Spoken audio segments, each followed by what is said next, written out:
பிறப்புக்கும் எல்லா உயிருக்கும் என்ற தாரக மந்திரத்தோடு தமிழகத்தின் விடிவெள்ளியாய் அவதரித்த எங்கள் தலைவனே, முதல்வனே, முதல் பொதுக்குழு கூட்டம் வெற்றியடைய எங்கள் மனமுவந்த வாழ்த்துக்கள். Doctor D. கே. பிரபு, மாவட்ட செயலாளர், தமிழக வெற்றிக் கழகம், சிவகங்கை கிழக்கு மாவட்டம். தாவேகா பொதுக்குழு கூட்டம் நடைபெறும் இடத்தில் மயிலாட்டம், கரகாட்டம் போன்ற பல்வேறு ஏற்பாடுகள் செய்யப்பட்டுள்ளன. தகவல்களோடு செய்தியாளர் சுரேஷ்குமார் இணைந்திருக்கிறார். சுரேஷ்குமார், தாவேகாவோட முதல் பொதுக்குழு கூட்டம் மிகுந்த கவனத்தையும் ஈர்த்திருக்கு, பல எதிர்பார்ப்புகளையும் கொண்டதாக இருக்கிறது. நிலையில நிகழ்விடத்துல இந்த பொதுக்குழுவுக்காக என்ன ஏற்பாடுகள்லாம் செய்யப்பட்டிருக்கு சுரேஷ்குமார்?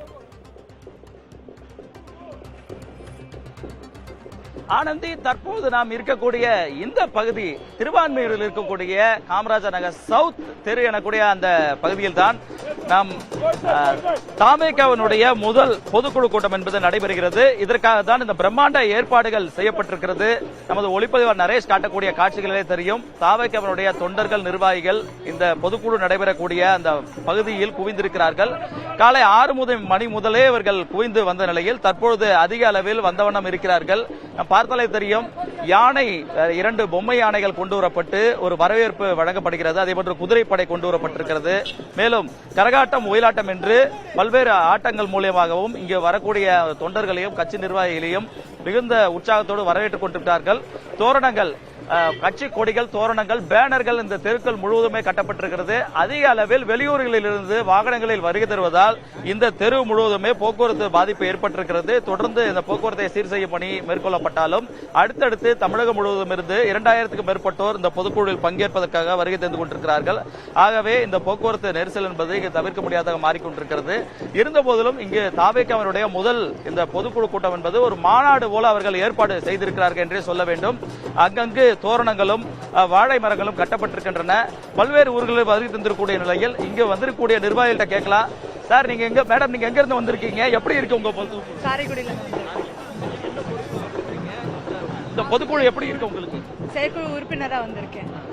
இப்பதான் ஃபர்ஸ்ட் டைம் எக்ஸ்பீரியன்ஸ். நல்லா இருக்கு. எல்லா தரப்பட்ட மக்களும் வந்து அரசியலுக்கு வரணும், யங்ஸ்டர்ஸா இருந்து எல்லாருமே வரணும் அப்படின்னு. ஆனந்தி, இது போன்று பல்வேறு ஊர்களில் இருந்தும், குறிப்பாக அந்தந்த மாவட்டத்தினுடைய மாவட்ட செயலாளர்கள், மாவட்ட நிர்வாகிகள் மட்டுமல்லாமல் பொதுக்குழு உறுப்பினர்கள், செயற்குழு உறுப்பினர்கள் என 15 முதல் 20 பேர் வரை ஒரு மாவட்டத்திலிருந்து வருகை தந்திருக்கிறார்கள். மொத்தமாக தமிழக வெற்றிக் கழகத்தில் 120 மாவட்டங்கள் பிரிக்கப்பட்டிருக்கிறது. 114 மாவட்டங்களுக்கு பொறுப்பாளர்கள் போடப்பட்டிருக்கிறார்கள். ஆகவே இன்று நடக்கூடிய இந்த பொதுக்குழு கூட்டத்தில் விஜய் அவர்கள் முக்கிய உரை ஆற்றுவார் என்ற எதிர்பார்ப்போடு அவருடைய கட்சி நிர்வாகிகள் வருகை தந்திருக்கிறார்கள். என்றால் கட்சி தொடங்கி 2வது ஆண்டினுடைய தொடக்க விழா கடந்த மாதம் மிக பிரம்மாண்டமாக மகாபலிபுரத்தில் நடைபெற்றது. அதனை அடுத்த இந்த மாதமே கட்சியினுடைய பொதுக்குழு கூட்டம் நடைபெறுவதன் காரணமாக ஒரு அரசியல் முக்கியத்துவம் வாய்ந்த கூட்டமாக இது அமையும் என தெரிவிக்கிறார்கள். அதேபோன்று பல்வேறு தீர்மானங்களும் இந்த கூட்டத்தில் நடைபெற இருக்கின்றன. நாம் பார்த்தாலே தெரியும், அங்கு வரக்கூடிய வாகனங்களில் வரக்கூடிய ஒவ்வொரு தொண்டர்களையும் அவருடைய கட்சி நிர்வாகிகளையும் வரவேற்றுக் கொண்டிருக்கிறார்கள்.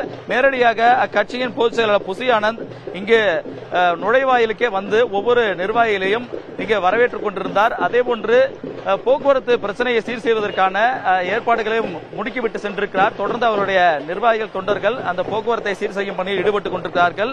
தமிழக வெற்றிக் கழகத்தின் முதல் மாநாடு ஒரு அரசியல் முக்கியத்துவம் இந்த பொதுக்குழுவாக அமையும் என்று நாம் நம்பலாம். ஆனந்தி, முதல் பொதுக்குழு கூட்டம் மிக பிரம்மாண்டமான முறையில ஏற்பாடு செஞ்சிருக்காங்க தாவேகாவினர். 2500க்கும் மேற்பட்ட நிர்வாகிகள் இந்த பொதுக்குழு கூட்டத்தில் பங்கேற்பதற்கு வாய்ப்பு இருப்பதாக தான் சொல்லப்படுகிறது. இந்நிலையில பாதுகாப்பு ஏற்பாடுகள்லாம் எப்படி செஞ்சிருக்காங்க சுரேஷ்குமார்?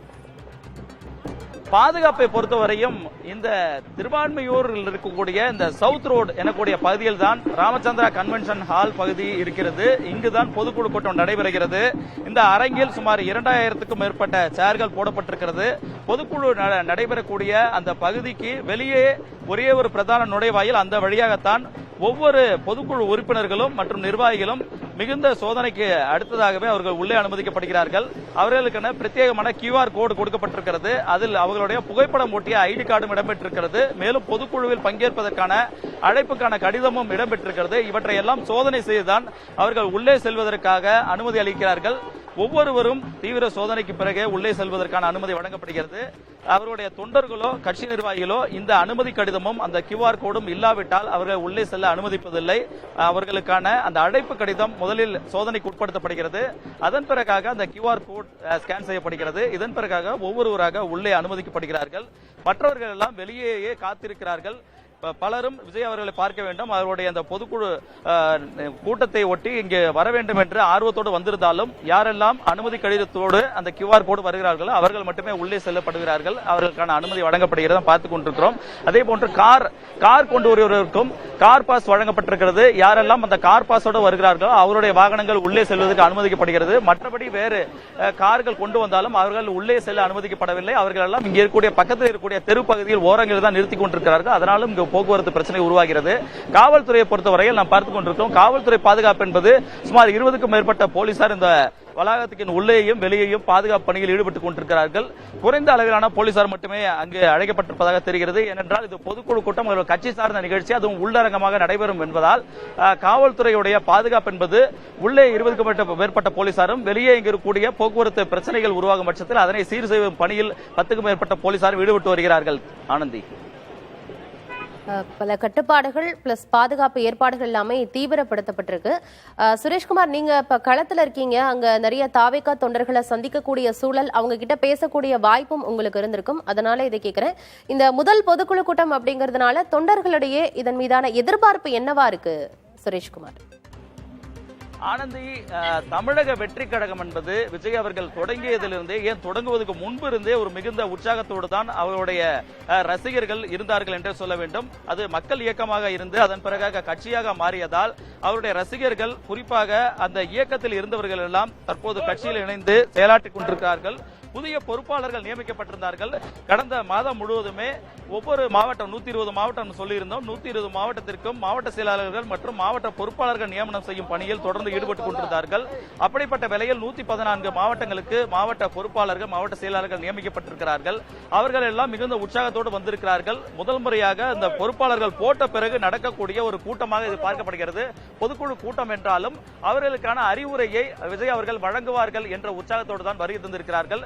விஜய் மேடையில் பேசினாலே எப்பொழுதுமே தமிழக அரசியலில் மிகப்பெரிய தாக்கத்தை ஏற்படுத்தும். அப்படிப்பட்ட இந்த நிகழ்வு இன்று பொதுக்குழு கூட்டத்தில் நடைபெறும் என்று அவர்கள் கருதுகிறார்கள். ஏனென்றால் 2026 சட்டமன்ற தேர்தலுக்கு முன்பாக நடக்கக்கூடிய பொதுக்குழு கூட்டம் என்பதால் இங்க நம்ம பார்த்தாலே தெரியும் எவ்வளவு பேர் அவருடைய அந்த பொதுக்குழு கூட்டத்தில் பேசக்கூடிய விஜயுடைய கருத்துக்களை உள்வாங்குவதற்காக இங்கு வந்திருக்கிறார்கள் பார்க்க முடியும். நம்ம கேட்கலாம், ஆனா நீங்க எங்க இருந்து வந்திருக்கீங்கன்னா, ஆனா எந்த ஊர்ல இருந்து வந்திருக்கீங்கன்னா? நீங்க இங்க சென்னை தானே, நம்ம இந்த பகுதி, நான் பெரியமேட் பகுதி, பொருஷவாக்கம். அண்ணா, இன்னைக்கு பொதுக்குழு கூட்டத்துல உங்க தலைவர் என்ன பேசணும்னு எதிர்பார்க்கறீங்க? நாங்க எதிர்பார்க்கிறோம் என்னன்னா, நம்ம நாட்டுக்கு மாற்றம் வரும்னு எதிர்பார்க்கறாங்க. அந்த மாற்றத்தை அரசே மாற்ற போறது நம்ம தளபதி தான்.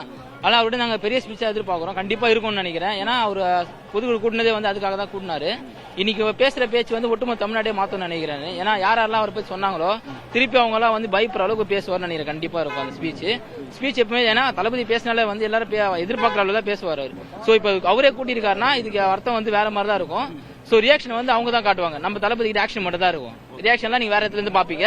இதுக்கப்புறம் அவரை பேசுறப்ப நீங்களே தெரிஞ்சுப்பீங்க எப்படின்னா பேசிருப்பாரு தளபதி. சந்துரு. ஆனந்தி, விஜய் அவர்கள் மக்களை சந்திக்க நேரடியாக களத்திற்கு செல்லவில்லை என்ற ஒரு குற்றச்சாட்டு தொடர்ந்து முன்வைக்கப்பட்டது. அதனை உடைக்கும் வகையில் தான் பரந்தூர் விமான நிலையத்திற்கு நேரடியாக சென்று அந்த போராட்டத்தில் ஈடுபடக்கூடிய மக்களுக்கு ஆதரவு தெரிவிப்பதாக கடந்த ஒரு மாதத்துக்கு முன்பாக அவர் சென்றிருந்தார். இது மக்கள் மத்தியில் ஒரு மிகப்பெரிய ஒரு பேசுபொருளாக மாறியது. அதன் பிறகாகவும் அடுத்தடுத்து மக்கள் பிரச்சனைக்காக களத்தில் செல்வார் என்று அவருடைய நிர்வாகிகள் தெரிவித்து வந்தனர். ஆகவே இந்த பொதுக்குழு கூட்டத்தில் அடுத்த கட்டமாக தமிழகம் முழுவதும் சுற்றுப்பயணம் குறித்த அறிவிப்புகள் வெளியாகவும் வாய்ப்பு இருக்கலாம் என்று தெரிவிக்கிறார்கள். ஏனென்றால் கட்சியை பலப்படுத்துவது ஒரு புறம் இருந்தாலும் தேர்தலுக்கு இன்னும் ஓராண்டுகள் மட்டுமே இருப்பதால் மக்களை நேரடியாக களத்திற்கு சென்று சந்திக்க வேண்டிய தேவை இருக்கிறது. ஆகவே அடுத்த கட்டமாக விஜய் அவர்களுடைய நகர்வுகள் எப்படி இருக்கும், தமிழக வெற்றி கழகத்தினுடைய செயல்பாடுகள் அடுத்த ஓராண்டில் எப்படி அமையப் போகிறது என்பதை குறித்த ஒரு முக்கிய முடிவுகள் எடுக்கக்கூடிய ஒரு கூட்டமாக இந்த பொதுக்குழு கூட்டம் அமையும் என்று நிர்வாகிகள் தெரிவிக்கிறார்கள். ஆனந்தி, தாவேகாவின் முதல் பொதுக்குழு கூட்டம் மிக பிரம்மாண்டமான முறையில ஏற்பாடு செஞ்சிருக்கிறாங்க. இதுல முக்கிய அறிவிப்புகள், முக்கிய தீர்மானங்கள் இடம்பெறுவதற்கான வாய்ப்புகள் அதிகம் இருப்பதாகவே எதிர்பார்க்கப்படுகிறது. களத்திலிருந்து தற்போதைய தகவல்களை வழங்கியமைக்கு நன்றி சுரேஷ்குமார்.